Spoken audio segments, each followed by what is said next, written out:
Greetings, Roseanne disciples, Roseannosaurs, Roseanne devotees, Roseanne fans, Roseanneaholics, Roseanne maniacs, Roseannophiles, Roseanne addicts, Roseanne zealots, Roseanne buffs, and Roseanneifers. Welcome to Roseanne Retrospectives. I'm Scott. I'm Blake. I'm Pat. This is a podcast where we meander through the Roseanne subdimension. What is the Roseanne subdimension? Well, in the series finale of the show, the Roseanne subdimension is revealed when we learn that Roseanne has really been writing a book about her life, and what we have been watching is her version of the story. In an effort to distinguish the Roseanne subdimension from the Roseanne reality, we review each episode of the show. Today, we will be talking about episode number 11, Canoga Time, the episode where Dan throws a coffee table onto the front lawn. So, here's what happened this episode. Roseanne and Dan are cleaning the house and gathering up items for a rummage sale. Dan is having a tough time parting with his junk and reveals to us that he is a terrible hoarder. He bargains with Roseanne to keep one item, his Canoga cuckoo clock.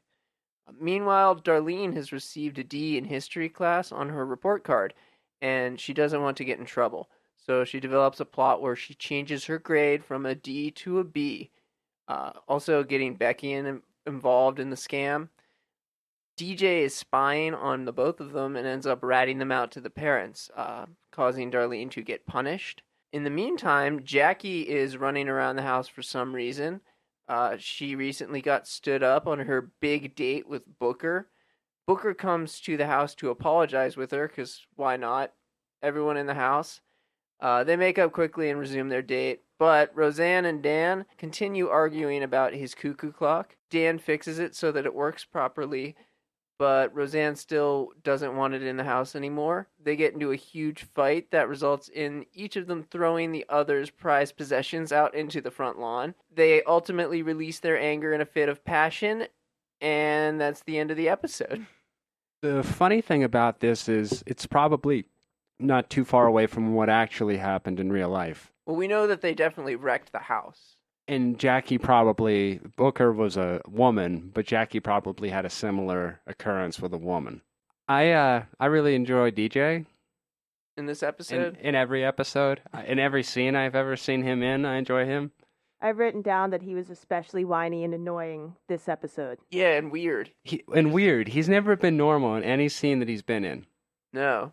In this episode, he's just obsessed with getting the girls in trouble. And with prying through their stuff, too. He just wants to be around them all the time. Like, he's rummaging through their trash, looking for evidence to use against them. But that's kind of what little brothers do. I remember doing stuff like that. Oh, yeah. We see the girls' room for the first time in this episode. Yeah, we do. And there's a lot of fun stuff in the girls' room. There's a poster of a bunch of shirtless men over what I guess is Becky's bed. Yeah, there's a lot of things that I didn't understand in there. There's so much stuff. The set designers went crazy and just were like, toys. They're like we might posters. Never see this room again. Let's just go all out.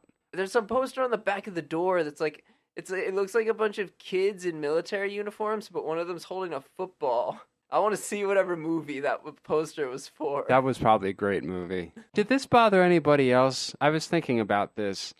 Where is DJ supposed to be staying? Oh, you mean like where's DJ's room? Yeah. It's on the 3rd floor somewhere. How do we know that? I just assumed, because he's up there like with the girls, and like we know he doesn't sleep with the parents. But maybe he does. Maybe he sleeps under their bed. That seems like a place where that would be why he'd be so weird. That would make sense. Yeah, and like he can't be in the basement because the basement's full of crap. They've covered that.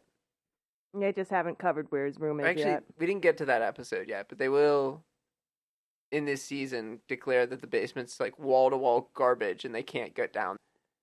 I'm trying to do an impersonation of the Canoga bear. It's not really a roar, it's just a burp. Oh, it's definitely a burp, and they argue about it. And I keep Dan is just holding wrong. a burp, and it won't come out at the right time. Oh. I didn't want to interrupt anybody, though. Wait. Ah, damn it. They Jackie and Booker go to see an Elvis impersonator. Yeah, that's their big date. That's like the best Booker could do. He sprung for tickets for an Elvis impersonator. I was thinking about this. That it was in the late 80s, so Elvis would have been dead for like a decade. Mm-hmm. Only a decade. That's it. That's That it. seems like no time at all. Right, compared to now. it doesn't. Like, it would be the equivalent of like a few years from now, somebody on like an ABC sitcom making like a Michael Jackson joke. Yeah. Like, that's strange to think about. Mm-hmm. Well, that's growing up for ya. They should have picked somebody far uglier to play Booker. Yeah, really. We talked about that a lot this episode. He's such an attractive man. Like, he stands out in the Roseanne He makes universe. everybody else look uglier. Do you think that? oh, okay. I guess that's supposed to explain why Jackie continues to want to go out with him. Well, yeah. Because no matter how shitty he is, he still looks really beautiful. So in the reality, do you think there was just some trait about this figure, or I guess like the Booker character has represented several different things? Because we don't think I guess in this episode we kind of posited that. Oh, I'm sorry. Wow. I'm sorry. That was a good one. The Canoga Bear, everyone. Okay, what were you saying, Scott? Yeah, like we don't really know what Booker is in this. Like you said that you thought Booker was a woman in this episode, and that Jackie had a date with Yeah, a like woman. like a really attractive butch. Okay, but is that Booker the same boss Booker that works at Wellman Plastics, or are we using Booker as a stand-in for multiple people? Good theory. That's insightful. Like, Yeah. his Booker doesn't seem like a real person. It's just like you have multiple people, you condense them into a single character. Right. So Roseanne condensed the Bookers Yeah, that's multiple people. into Booker. Right. There were multiple characters. So yeah, that's a really good addition to the mythos that we've created here about the Roseanne reality. Booker is now multiple people. At least one man, at least one woman, possibly multiple people that Jackie has dated. They're all always jerks, gorgeous jerks. I guess so. Well, like, maybe the no, supervisor isn't supervisor gorgeous. isn't. Like, I think it's just it's like, Roseanne decided things would have been much, much better if the supervisor had been hot. And that way, Yeah, his oh, constant yeah. harassment of Jackie might have been a little more welcome. yeah, you have this collection of people in your life who are unremarkable or are, interesting for very specific and small reasons. And you combine them into this one larger-than-life character that only sticks around for, I guess, a chapter of Roseanne's book. Would we consider each season a chapter? Is this like a 9-chapter book? Or Yeah. like, how do you think? Yeah. Okay. That Really? sounds about Those are right. really dense chapters then. Yeah, they Yeah. would be. Well, do you think she Roseanne- splits them? Like, Roseanne doesn't have an editor yet. They also, each episode could potentially be a chapter. There are books that are written in that fashion. I would see it more like that. That's a lot of Oh, chapters. But then it's though. broken into like parts. That's just a Like huge 9 book. parts. I see it as like segments, so it's not each season and it's not each episode, it's somewhere in between. So So this is the adaptation of the novel. Right. Roseanne's in her basement, typing away on her typewriter, trying to reconcile the reality with what she wished had been true. How do I logically fit these pieces together? I picture her with a bunch of charts and graphs to her sides, and I like, just think she's colored just pounding markers. stuff out. Really? Yeah. You don't think she's a mastermind? No, You I don't that think it's this is- calculated okay. at all. I Hmm. think it's just all from the heart. Just her pouring stuff out. Just a gut shot. Yeah. Okay. Gut Yeah. shot is a very good description for it. Okay. It You- does have a lot of that feel. Using her sharp intuition to intuit changes to the reality Yeah, absolutely. in a way that makes some kind of sense to her gut. Mm-hmm. Right. It definitely doesn't feel edited. This is before she pitches it to like a publishing house. Right. She's written it, but she hasn't edited it. Exactly. It's not been published yet. We're This like- is the unpublished manuscript. We are like Roseanne's close friend who she is telling this tale to, and she's handing the book to you to read and like observe for the first time. Give me your thoughts on this. Maybe it could be what's her name? The sad sack from the sad sack coworker. Crystal. Crystal. Yeah, maybe it's Crystal. Maybe Crystal never left the picture and is still around. No, I think it's Chief, Chief. Yeah, it's totally Chief. or it could be Sandra Bernhardt. Because she becomes a close. Is she a close friend later Yeah, she's a on? close friend. Okay. Man, that's I th- later Roseanne. I don't know if I'm gonna like later Roseanne. It's gonna change a lot. Sandra Bernhardt kind of rubs me the wrong way. Really? I don't know why. I love all her. I've seen is the last episode. That's probably. Oh, I love why. her. She's great. Yeah, if you judge all the characters based on the last episode, you're not going to like a single one of them. Like I hate Yeah, her that's true. mom. I hate those dudes. The two dudes. The husbands. The husbands. You can't hate Glenn Quinn. Okay, well I don't hate them, but I'm Which just one's like, Glenn Quinn? man, why is everybody He's the so one annoying? that played the slicker one. Okay. Not Not the one that's on Big Bang. Not the Big guy with Bang, the other one. Oh, maybe I was thinking of some really old dude. Maybe I was thinking of the wrong actor. The husbands, right? There's the Yeah, one weren't that's they both old? there's Yeah, the one that's Becky's on Big husband. Bang Theory, Oh, and then there's Darlene's husband Becky's is the one that's husband. on Big Bang Theory. And... I was talking about the guys who are husbands with each other. Oh no! Oh no, those guys. No. That's what I thought you were No, talking about. No. Not the other both of husbands. not both the of those straight guys are husbands. really enormously gifted actors. Fred Willard is great. Which one is he? Is he the one with the glasses or the other one? He's the one that is not a blonde. Okay. Brunette. Yeah, he has brown hair. Okay. The other guy is great, and he was on one of my favorite TV shows of all time called Fernwood Tonight, which I also recommend checking out. Everybody, it was on the late '70s when you could get away with a lot of dirty jokes that you probably couldn't get away with now. I thought people told a lot of more dirty jokes on the TV now. No. Oh. Yeah, everything feels very sanitized now. People try to avoid they try to be ultra PC. Everything is super and- PC now. Oh, you're talking To an about extreme degree. un-PC Like- jokes that they made. Right. Some would say that Homogenized. Yeah. that is a change for the better. It is. It is in a lot of ways. It is and it isn't. Yeah. So back to Roseanne. What else? What else did we notice about this episode? Dan reveals himself as a hoarder. Do we think that there's any basis to that? Like that's Yeah. a real feature of his character? Because otherwise the basement wouldn't be wall to wall with trash, as stated in a future episode. Do you think that the house that we see is much cleaner Than the real house. There's a lot Yeah. more there's just stuff that they're bumping into stuff and I don't tripping think over I don't things think he's like a Collier brother. in terms of his hoarding. Yeah. Like, okay. Dan calls DJ Beldar. I thought that was weird. Yeah, he just gives him a little alien joke because DJ's playing laser gun with the hair thing. Yeah, I didn't know where that Hair came from, dryer. and it was a weird thing to call DJ, I thought. Yeah, it's just a fake alien name. It's like, Yeah. post Star Wars, this would have been post Jedi. Like, what Right. else was going on at the time? Was Communion out? Yeah, Communion was out. Hey, how about the part where Jackie was dressed like a Powerpuff Girl? Oh, yeah. In a power dress.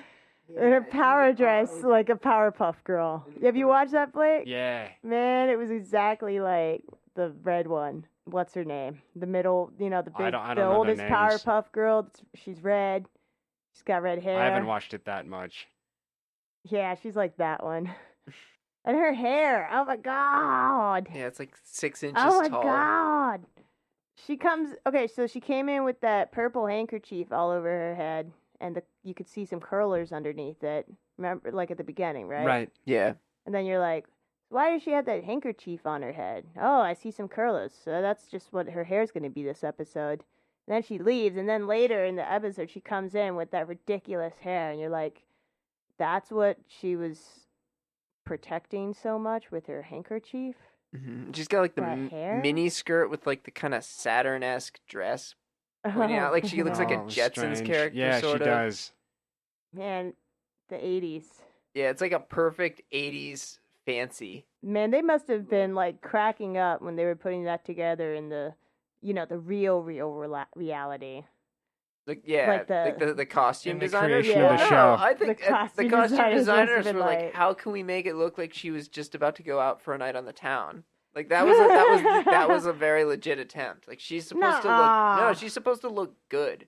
Like she's supposed. Imagine wearing that to dinner theater in the late 80s. Well, no. are you referring to an Elvis impersonator as dinner theater? Yeah, that's what they called it. That's where he was. He It was a at dinner theater. Yeah, Okay. he was performing at some dinner theater. Also, what's weird about Jackie's like the Jackie Booker date is how Jackie's outfit is very, very dated at this point. Like it's clearly of an era, whereas Booker just looks like he just has a shirt and tie. Yeah, he looks pretty good. He looks like he He could looks be good. like going on a date today. Yeah. Although wearing a tie on a day today is a little It's just, much. I guess what I mean is like Jackie's fashion seems the most dated whenever we see the characters on the show, because like Dan is always just wearing flannel and jeans. Like Right. the kids. Oh, what's her name? The Becky. brunette kid, Oh. Darlene. She like seems totally with it. Her outfits, like she seems totally like she could be like a kid now. Yeah, she does. But Becky has some pretty poor fashion Yeah. choices. Becky and Jackie, they both Yeah. tried to make them look fashionable, and as a result, they look out of fashion now. Yeah. Yeah, they look crazy looking. Like they're damn like overalls that Becky's always wearing. Yeah, with they the look like flowers. mannequins out of a Ugh. 1980s J.C. Penney. Man, it looks weird. It's just like, why would you wear that? Like, not weird in a good way. Weird in a way that I find personally offensive. And oddly enough, DJ's does not look weird. He's about the same as Darlene, I think. Yeah, Except yeah. Darlene- He's still just Darlene has like way better fashion sense, I think. Oh, what about the fight? Oh, yeah, this is a big part of the episode that we haven't touched yet. They just Dan and Roseanne just keep arguing over this clock, and Roseanne insists that he get rid of it. He refuses, and it results in them just throwing a bunch of their stuff out into the yard. Yeah, it escalates. They start Right. throwing stuff down onto the bed. Mm-hmm. Dan dumps everything in Roseanne's treasure boxes onto the bed. All of her little treasures. Right, her trinkets and jewelry, and And it's funny when Dan throws the coffee table out of the door. You can hear it smash. mm-hmm. But later on, in the very last scene, the neighbors call and ask how much for the coffee table. Yeah. So those two events don't appear congruous. No, they don't. Or like maybe the coffee table hit something else and broke that. I don't see it surviving that throw though. I don't either. I think it bounced off the hood of their car. It just shattered the windshield right into Dan's truck. He just Well, you can fixed hear it, like too. splintering, not like glass shattering. Yeah, it's a wood break sound effect. Yeah, I feel like it starts getting really out of hand when Dan rips down the drapes. Oh yeah. That's where it starts to get unhinged. Before that, like Roseanne's the one that starts the throwing things out the door. Oh routine yeah, with, like- she ran and threw that thing out the door. It's like at first it's like a little cannon model, but then Dan throws like the drapes out the door, which is like a really practical thing. That's like, escalating quickly. Yeah. that's like both of their items. Yeah, like well, I feel like Dan ends up throwing the most like useful items away, where Roseanne is picking these frivolous decorative things. Like she throws his eagle mantle out the The door. giant wooden eagle. Yeah. But like Dan throws the coffee table out the door. Like everybody uses that coffee table. And then she dares him to throw the couch out the door, and he does. He tries. He try. can't fit it. He wedges it in the door. They leave the door hanging open, and they're like, "Let's go to the bedroom." And then you see a shirtless Dan being pawed all over, with Roseanne's hanging all over him. Well, yeah, it's like this violence into passion that's really uncomfortable to watch. And yeah, the whole time this fight is going on, the audience is laughing. Like none of it seems like a joke. This just seems like this is a Yeah. really irrational fight. It's like they messed up the laugh track prompting. They're like, "Go with it." This is one of the more disturbing episodes. Yeah. Honestly, a lot more entertaining than I expected it to be. With I remember seeing this episode not long ago because we kind of watched these episodes a couple times before reviewing them, and thinking today that this was going to be boring. No, it's surprisingly interesting. Yeah. Canoga Time. It started out, I didn't go into it with high expectations, and was not a bad episode. It's not the best episode so far, but it's not the worst. Right. Especially for this season. Yeah, This is a rough season. season 1 is rough. This one has it all. It has violence. It has awkward sex. Kids walking in on makeout. DJ acting weird. The girls plotting together. Yeah, this episode had like 3 separate subplots It going did. in parallel. And that's pretty impressive. I feel like this is the best written episode yet. Oh, I think so, for sure. Like that. And it concluded all 3 of them. Yeah, it wrapped them all up. It was a good episode. Anything else? I don't think so. Pat, you got anything else? That's about it for me. So what's everybody's favorite part? Scott, what's your favorite part? Oh, I think my favorite part is okay, so the girls are up in their bedroom and they're trying to forge. Darlene is trying to get the right shade of red ink to forge her grade on her report card. And she makes a comment about how Crane probably drains the blood out of strained cats to get her red ink. I thought that was a really good line. The image that her teacher is killing stray cats and using their blood to write the grades on her report card. That was a good line. What about you, Patty? Oh, I guess it was the part where Dan gets his cuckoo clock working, the Canoga beer clock, and he turns it to 10, and the bear comes out and burps. The bear holding a little beer stein comes out and goes, burp! It's totally a burp, not a roar. Yeah, not even close to being confused with the roar. That was definitely not a roar at all. I like that there was, for about a split second on one of the back walls in the girls' room, this really creepy plastic clown. Yeah, you mentioned that and I couldn't see it. I looked for it after It is you absolutely called it out. frightening. And I just imagine a costume designer in real life being like, let's hang this up. Like, yeah, it's like the set designers just brought a truckload of crap and they're like, stick it all in there. Put it all up. It's like a mishmash of toys and... So that's it for episode 11. Yep. Yeah, please follow us on Twitter at Roseanne Retros. Visit us on the Facebook or Tumblr page. Follow us on SoundCloud. Yeah, follow us on SoundCloud. Rate us on iTunes. Write your honest review of us on iTunes. Yes. As long as it's positive. As long as it's more than 0 stars, then go for it. And thank you and have a wonderful day. Bye. Bye. Bye.